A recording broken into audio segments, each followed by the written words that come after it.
Disturbing content. Viewers' discretion is highly advised. You're watching highly disturbing content. Viewers' discretion is highly advised.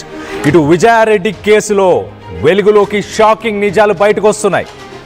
6 నెలల కిందట ఒక వ్యక్తి వల్ల విజయారెడ్డికి సమస్య వచ్చినట్టు తెలుస్తుంది. ఆ వ్యక్తి వల్ల విజయారెడ్డి ఇంట్లో పెద్ద గొడవ జరిగింది. ఇటు విజయారెడ్డిపై దాడి కూడా జరిగినట్లు సమాచారం. ఆ ఘటనతో తీవ్ర మనస్తాపానికి గురైంది. ఆ విజయారెడ్డి మనస్తాపానికి గురవడానికి అదే కారణమా? విజయారెడ్డి ఘటన జరిగి ఇవాళకి 11 రోజులవుతుంది. ఇటు విజయారెడ్డి మృతికి కారణం చెప్పని పోలీసులు, మరో పక్కన ఇటు డిప్రెషన్ కారణం అంటూ కొన్ని మీడియా సంస్థల్లో వార్తలు వస్తున్నాయి. డిప్రెషనే కారణమైతే ఆ డిప్రెషన్కి కారకులు ఎవరు? అంత కఠినమైన నిర్ణయం తీసుకునేలా ఇబ్బంది పెట్టింది ఎవరు?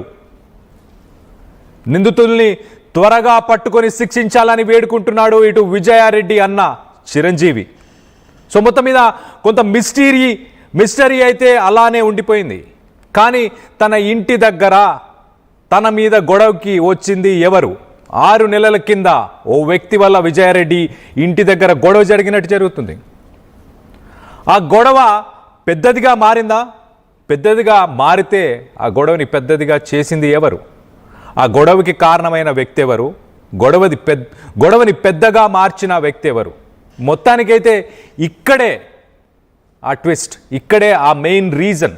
ఆ వ్యక్తి ఎవరు అన్నది తెలుసుకోవాలి. పోలీసులేమో ఇటు ఇన్వెస్టిగేషన్ ఇంకా నడుస్తుంది, వివరాలు ఏం తెలియపరచట్లేదు. మరో పక్కన మీడియా సంస్థలని కోస్తున్నాయి. ఏంటి? డిప్రెషన్ వల్లే తను ఇలాంటి ఒక డెసిషన్ తీసుకుందని. పోనీ సరే, డిప్రెషన్ వల్లే ఇలాంటి డెసిషన్ తీసుకుంది అనుకుంటే, ఆ డెసిషన్ తీసుకోవడానికి, డిప్రెషన్కి వెళ్ళడానికి కారణం ఎవరు మరి? కొత్త ఇంటి దగ్గర తను ఆల్రెడీ ఒక ఇల్లు కట్టుకుందామని ప్లాన్ చేసుకుంది. ఒక ఇల్లు కన్స్ట్రక్షన్లో కూడా ఉంది. అది జరుగుతుంది ఆల్మోస్ట్. అంటే లైఫ్లో ఎలాంటి ప్లాన్స్ లేవు, ఇలాంటి నిర్ణయం తీసుకోవాలన్న ప్లాన్స్ ఏమీ లేవు. ఇల్లు కట్టుకోవాలంటే 6 నెలల నుంచి, 1 సంవత్సరం నుంచి ముందే ప్లాన్ చేసుకుంటారు. దానికి సంబంధించి ఒక ల్యాండ్ కొనడం, ఆ కన్స్ట్రక్షన్కి సంబంధించి డబ్బులు సమకూర్చుకోవడం, ఎలాంటి ఇంటీరియర్స్ చేసుకోవాలి, ఎన్ని ఫ్లోర్స్ వేసుకోవాలి, ఎంత ఖర్చు వస్తుంది, ఇదంతా ఒక 6 months 1 year ప్లానింగ్. మరి అంత ప్లానింగ్ ఉన్నా కూడా ఎందుకు ఇలాంటి డెసిషన్ తీసుకుంది? 6 నెలల కింద ఇంటి దగ్గరకు వచ్చి గొడవ చేసింది ఎవరు? ఒకసారి ఆ కొత్త ఇంటికి సంబంధించిన విజువల్స్ కూడా చూసే ప్రయత్నం చేద్దాం. తను ఊహించి ఇలాంటి ఇల్లు ఉండాలని ఏదైతే ఇల్లు కట్టుకోబోతుందో, ఆ ఇంటి దగ్గర స్థానికులు కూడా ఏం చెప్తున్నారు, ఒకసారి ఆ స్థానికుల మాటలు కూడా ఒక్కసారి వినే ప్రయత్నం చేద్దాం. కంపల్సరీ ఉంటేనే, లేకుంటే పిల్లలకు తీసుకుపోయి ఎందుకు అన్ని జాబ్ ఇడిచిపెట్టి పిల్లలు ఫస్ట్ ఇయర్ సెకండ్ ఇయర్ మళ్ళీ చిన్న పిల్లలు కాదు, అంత పిల్లలకు తీసుకుపోయి ఇట్లా పోయేవాడు చూస్తున్నాం కదా మేము. పోయి తీసుకుపోయి జంప్ చేసింది. కనీసం పిల్లలు కూడా అడుగుతలేదు, మమ్మీ ట్రైన్ వస్తుంది కదా అటు ఎందుకు పోతున్నాం అని. వాళ్ళ అన్నయ్య తమ్ముడు ఆయన కూడా మాట్లాడుతాడు ఫోన్లో. అప్పుడు ½ an hour మాట్లాడిందంట. ఆయనకు సౌండ్ రాలే. రైల్వే సౌండ్ వస్తుంది కదా, ఆయనకు అంత సౌండ్ రాలే. అయ్యో చెల్లి ఎక్కడ పోతాను, సౌండ్ వస్తుంది కదా రైల్వేది, అట్లా అడగొచ్చు కదా. అది అడగలే. మాకు 10:30కు వాళ్ళ అమ్మ కూడా ఫోన్ చేసిందంట. కానీ ఆ టైంకి 10:30కి మరి కూతురు బయటే ఉంది. ఆ విషయంలో ఏం చెప్తారు మీరు? అదే నేనే ఆమె కూడా చెప్తాంది, అర్ధగంట మాట్లాడినా నాకు తెలియదు ఎక్కడ పోతుంది. అగో కార్లో అంతా పెట్టిపోయింది. మీకు బాధ అమ్మ ఏం రాసిండు దానిలో లెటర్లో అమ్మ నాకు బతకడం లైవ్ అవుతలేదు, నేను పోతానా అంటే ఒక నిమిద కాకుండా ఈ లెటర్ పెట్టి పోతానా చెప్పిండు అంతే. ఇప్పుడు వాళ్ళ అమ్మ కూడా చాలా, అంటే మీడియా ఛానల్తో కావచ్చు ఎవరితో మాట్లాడినా ఒక మాట మాట్లాడుతుందమ్మా, ఎంతసేపు ఉన్నా నా ఆస్తులన్నీ నా బిడ్డ పేరు మీదే పెట్టాను, ఇప్పుడు ఆస్తులు కూడా మేము మా మీదికి మార్చుకుందామని అనుకున్నా కానీ మార్చుకోలేని పరిస్థితి అయిపోయింది. ఆ విషయం కూడా ఆలోచించకుండా ఇలా వెళ్ళిపోయింది. ఇప్పుడు అవి కూడా మార్చుకునే అవకాశం లేకుండా పోయింది అని ఆస్తుల గురించి మాట్లాడుతుంది. దీని గురించి ఏం చెప్తారు? ఆస్తి గురించి అయితే మాకు తెలియదు, కానీ మీరు ఫస్ట్ అదైతే ఆమెదే చెప్పిండు. మరి వీళ్ళు అన్న మీద చెల్లె మీద ఏం కోపం వచ్చింది, ఏం గొడవ అయితే జరుగుతుంది కంపల్సరీ. మా దాంట్లో అయితే బిడ్డకి ఇయ్యరు, కొడుకుకే ఇస్తారు. కరెక్టే కదా. మరి ఈ మధ్యలో కొంచెం డౌట్ ఉంది. కంపల్సరీ ఆమెకు ఏమైనా బాధ వస్తే పెద్ద స్టెప్ ఎవరు తీసుకోరు. అక్కడ స్థానికంగా ఉన్న వాళ్ళు, తన కొత్త ఇల్లు కట్టుకునే నేబర్స్, వీళ్ళందరూ కూడా ఏం చెప్తున్నారు? అసలు గొడవ జరిగే ఉంటుంది కంపల్సరీ. మా దాంట్లో అయితే మేమైతే ఎవరైనా కొడుకుకే ఆస్తులను ఇస్తాం, కానీ బిడ్డ పేరు మీద ఆస్తులు ఎందుకు ఉంటాయి? ఆ ఆస్తుల విషయంలో గొడవ జరిగే ఉంటుంది. బిడ్డ ఇటు విజయారెడ్డి రైల్వే స్టేషన్లో ఉన్నప్పుడు కూడా ట్రైన్ల సౌండ్లు వినిపించలేదా అంటూ కూడా ప్రశ్నిస్తుంది. సో మొత్తానికైతే స్థానికులైతే ఖచ్చితంగా ఏదో ఉందని చెప్పుకొచ్చే ప్రయత్నం చేస్తున్నారు. అలాగే ఇటు 6 నెలల కింద విజయారెడ్డి ఇంటి దగ్గరకు వచ్చి కొంతమంది గొడవ చేశారు.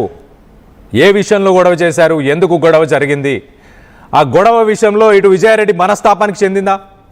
ఆ గొడవ జరిగిన తర్వాత ఆ వ్యక్తి ప్రమేయం తన జీవితంలో ఉందా ఇప్పటిదాకా?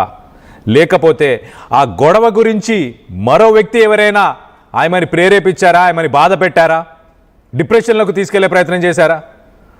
డిప్రెషన్ అంటూ చాలా మీడియా సంస్థలు చెప్పుకొచ్చే ప్రయత్నం చేస్తున్నాయి. ఒకవేళ నిజంగా డిప్రెషన్లో ఉంటే పిల్లలు డిప్రెషన్లో లేరు కదా, పిల్లల్ని ఎలా కన్విన్స్ చేసింది? పిల్లలు ఎలా కన్విన్స్ అవుతారు?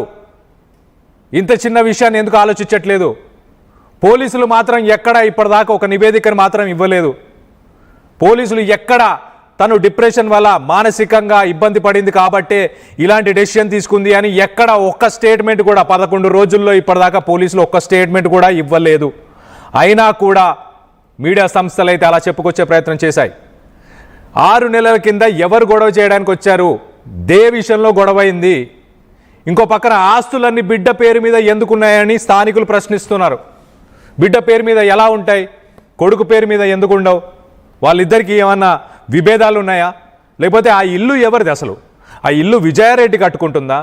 విజయారెడ్డి మీద తన పేరు మీద ఉండి ఇటు చిరంజీవి కడుతున్నాడా? దీనిపై కొంత క్లారిటీ అయితే లేదు. సో మొత్తం మీద మరింత క్లారిటీ తీసుకునే ప్రయత్నం చేద్దాం. ఇటు మా ప్రతినిధి నిర్మల ఉంది, నిర్మలతో మాట్లాడి తెలుసుకునే ప్రయత్నం చేద్దాం. నిర్మల, చెప్పండి, అసలు ఇటు స్థానికులు కొంతమంది ఆ ఇంటి గురించి కొన్ని అనుమానాలను వ్యక్తపరుస్తున్నారు. అలాగే ఎట్ ద సేమ్ టైం ఇటు తన ఇంటి దగ్గర గొడవ జరిగిందా, ఇటు విజయారెడ్డి మీద ఎవరైనా దాడి చేశారా? ఎస్ కళ్యాణ్, ఇప్పుడు ఈ వివరాల ప్రకారం చూసుకున్నట్లయితే విజయారెడ్డి కేసు అనేది ఇప్పుడు 11వ రోజు కూడా పూర్తి కావస్తుంది. ఈ 11 రోజులైనప్పటికీ కూడా ఈ మిస్టరీ మాత్రం వీడట్లేదనేదే ఇదొక పెద్ద చిక్కుముడి ప్రశ్నగా కూడా మిగిలిపోయిందనే చెప్పుకోవచ్చు. ఎందుకంటే 2 రోజుల క్రితం చూసినట్లయితే కొన్ని మీడియా ఛానల్స్ కావచ్చు, ఎట్లయినా సరే వార్తలు కొన్ని మాత్రము ఈ వార్తకి ఒక పులి స్టాప్ పెట్టాలనుకున్నారో ఏ విధంగానో తెలియదు, కానీ తను ఒక డిప్రెషన్కి లోన్ అయ్యి ఇలాంటి నిర్ణయం తీసుకుని ఇలాంటి ఘటనకు పాల్పడింది అని చెప్పేసి జీఆర్పీ పోలీసులు వెల్లడిస్తున్నారు అని ఒక వార్తను మాత్రము చెప్పుకొచ్చారు. కానీ అఫీషియల్గా ఇప్పటి వరకు కూడా ఎలాంటి ప్రెస్ నోటు వాళ్ళు రిలీజ్ చేయలేదు, ఎలాంటి ప్రెస్ మీటు పెట్టలేదు. ఇప్పటికీ కూడా పోలీసులు ఈ కేసు మేము ఛేదించామని ఇంకా చెప్పలేదు. విచారణ కొనసాగిస్తూనే ఉన్నాము, దర్యాప్తు అయితే కొనసాగుతూ ఉంది. ఈ కేసు పైన ఒక్క ఆధారం కూడా, ఎందుకంటే ఇప్పుడు ఒక చిన్న చిన్న ఆధారాలు ఇప్పుడే రాబడుతూ ఉన్నాము. ఎందుకంటే ఆ ల్యాప్టాప్ ద్వారా కావచ్చు, ఫోన్ల ద్వారా కావచ్చు, ప్రతి ఎవిడెన్స్ను మేము పరిశీలిస్తున్నాము, మేము ఎలా ఇస్తాము అలాంటి స్టేట్మెంట్ అని ఓ పక్క పోలీసులు అంటూ ఉన్నారు. అదేవిధంగా తను కొత్తగా కడుతున్నటువంటి అపార్ట్మెంట్ దగ్గర మాత్రము మనం చూసుకున్నట్లయితే ఇంకో పార్ట్నర్ ఎవరైతే ఉన్నారో చిరంజీవితో పాటు ఇద్దరు కలిసి అక్కడ బిల్డర్స్ ఇద్దరు ఆ కన్స్ట్రక్షన్ అనేది స్టార్ట్ చేయడం జరిగింది. 3 నెలల క్రితమే విజయారెడ్డి తల్లికి అతనికి గొడవ అయ్యింది. గొడవ అయినప్పుడు నాకు వద్దు అని చెప్పేసి ఇక్కడ మరి చిరంజీవితో అంటే విజయారెడ్డి అన్నతో తన పార్ట్నర్గా ఉన్నప్పటికీ కూడా ఈ పార్ట్నర్షిప్ నాకు వద్దు అని చెప్పేసి కూడా తను కూడా పక్కకు తొలగిపోయినట్టుగా కూడా తను మనకు చెప్పడం కూడా మనం చూసాము. ఎందుకంటే తనతో ఆడియో కాల్ మాట్లాడడం కూడా జరిగింది.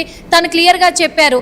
మరి ఏ విషయంలో మీరు పక్కకు జరిగారు అంటే ఎందుకో నాకు అనిపించింది అని అన్నారు. కానీ అక్కడ స్థానికులు ఏమంటున్నారంటే వాళ్ళిద్దరికైతే గొడవైంది, ఆ తర్వాతే వాళ్ళకు 5 లక్షలు కూడా డబ్బులు రిటర్న్ ఇచ్చి తను పక్కకు జరిగిపోయారు, డివైడ్ అయ్యారు అని చెప్పేసి కూడా చెప్పడం జరిగింది ఓ పక్క. కానీ అక్కడ విజయారెడ్డి గురించి అయితే వాళ్ళందరూ కూడా చాలా చక్కగా చెప్పారు.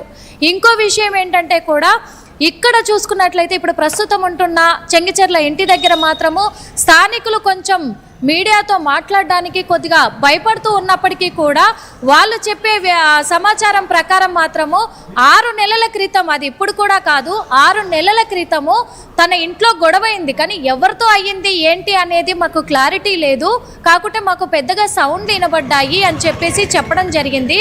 ఆ తర్వాత మాత్రము ఈ మధ్య అంటే ఇంకా వాళ్ళ ఇంట్లో వాళ్ళమ్మ అంతా వస్తూ ఉంటారు పోతూ ఉంటారు కాబట్టి ఎలాంటి ఇష్యూస్ అయితే లేవు. కానీ అంటే బయటికి వినిపించలేదు. కానీ 6 నెలల క్రితం జరిగిన దానికి ఇప్పుడు ఎలా నిర్ణయం తీసుకుంటారు అని చెప్పేసి వాళ్ళు కూడా అనుమానాలు వ్యక్తం చేశారు. ఇంకొక విషయము కూడా ఇక్కడ వాళ్ళు ఒక అనుమానం ఏం వ్యక్తం చేస్తున్నారంటే 6 నెలల క్రితము ఎవరైనా అజ్ఞాత వ్యక్తి వల్ల ఇలాంటి ప్రాబ్లం తనకు కలిగింది అంటే తను ఒకతే డెసిషన్ తీసుకొని వెళ్ళిపోతుంది కదా. అప్పుడు తన పిల్లల మీద, తన అమ్మ మీద కావచ్చు, అందరి మీద విజయారెడ్డికి బాగా నమ్మకం కదా, తను ప్రేమతో ఉంటారు కదా, పిల్లల్ని కూడా వాళ్ళే పెంచుకున్నారు కాబట్టి పిల్లల్ని వాళ్ళకి అప్పచెప్పేసి వెళ్ళిపోతారు కదా, పిల్లల్ని వదిలేస్తారు కదా, పిల్లల్ని ఎలా ఒప్పిస్తారు అనే కోణంలో కూడా అనుమానాలు వ్యక్తం చేశారు. ఇంకొక